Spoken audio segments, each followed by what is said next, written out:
رسول اللہ صلی اللہ علیہ وسلم نے فرمایا من ادعا الى غیر ابیہ او انتمى الى غیر موالیہ فعلیہ لعنت اللہ والملائکۃ والناس اجمعین۔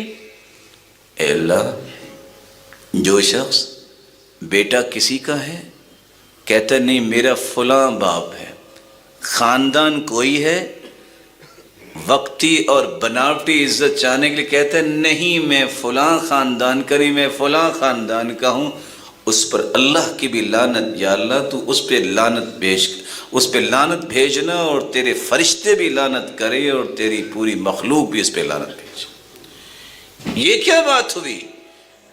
خاندان تو بنائے ہیں تعارف کے لیے، فخر کے لیے تو نہیں ہے۔ جس خاندان کے آپ ہیں اور ہیں، یہ چینج کر لینا کہ آج تو فلاں تھا، کل کو کھرل بن گیا اور کل کو مغل بن گیا اور کل کو سید بن گیا۔ رسول اللہ صلی اللہ علیہ وسلم نے فرمایا لعنت ہو اللہ ذوالجلال کی، فرشتوں کی اور پوری کائنات کی پھٹکار ہو جو اپنے نسب نامے کو چینج کرتا ہے، اپنے خاندانی سٹیٹس کو چینج کرتا ہے۔